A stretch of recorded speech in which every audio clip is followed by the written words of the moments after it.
Welcome back to Crime and Chemistry, the podcast where science meets the sinister. I'm Rich. And I'm Ryan, your favorite inappropriate lab rat. Let's get weird.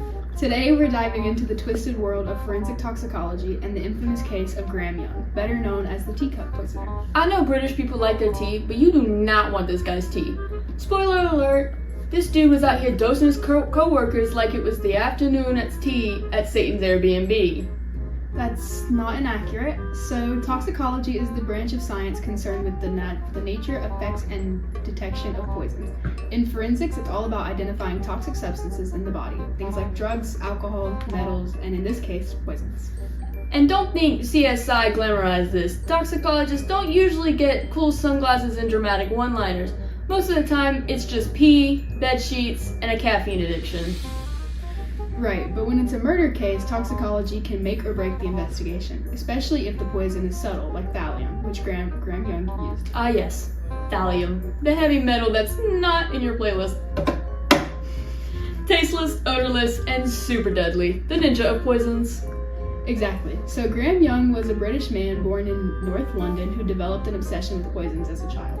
Bro was obsessed with non-fiction accounts of murders, specifically Dr. Crippen, who was an infamous poisoner, and also Hitler? And no one suspected anything? Yeah, by the time he was 14, he was already experimenting on his own family. This kid was literally brewing death in the kitchen like it was Hogwarts for psychos. What's in your cauldron, Graham? Oh, just a little arsenic from Mom. His mother actually died from tuberculosis 3 months after she gave birth to him. Oh. Anyways, he mainly used antimony at first, and it started with small symptoms: nausea, vomiting, dizziness. No one suspected anything because Graham was pretty sick pretty often. Maybe that was on purpose, or maybe he had the memory of a goldfish and just kept forgetting which teacup he put the poison in. Like, who knows? But his stepmother was developing a tolerance to it, so he switched to thallium, and she actually died from it the day after he switched to poison. Then his own chemistry teacher snitched on him when he found poisons in his desk. What kind of stupid idiot leaves poisons at school? But yeah, the police arrested him in 1962 at the age of 14, and he actually admitted to poisoning his family and his only friend, William. He only had one friend, and he messed it up. This kid pissed me off. He was sent to Broadmoor, a high-security psychiatric hospital, for a maximum of 15 years. Now here's where the system really dropped the beaker. They thought he was cured. Released him at age 23. And what does he do? Get a job at John Hadland Laboratories, a photographic supply firm where poisons like thallium are easily accessible. Genius.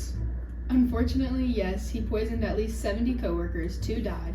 Many others suffered chronic symptoms, and like always, nobody suspected him at first. It's wild how long it took. Folks were like, oh wow, I have intense hair loss, some nerve damage, hallucinations. It's probably just from Steve's casserole in the break room.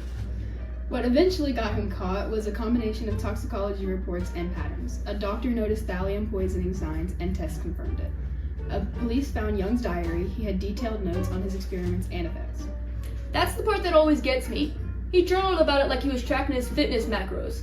Day 3, subject experienced paralysis. 10 out of 10, would poison again. Okay.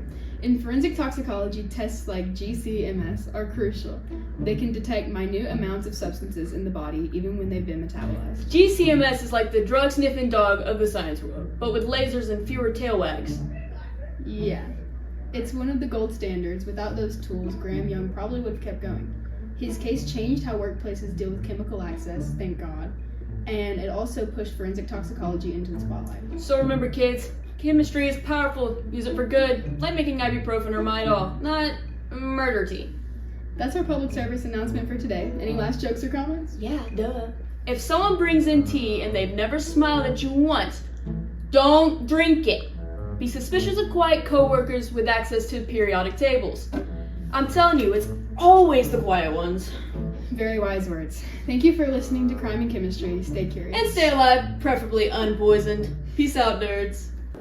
Welcome back to Crime and Chemistry, the podcast where science meets the sinister.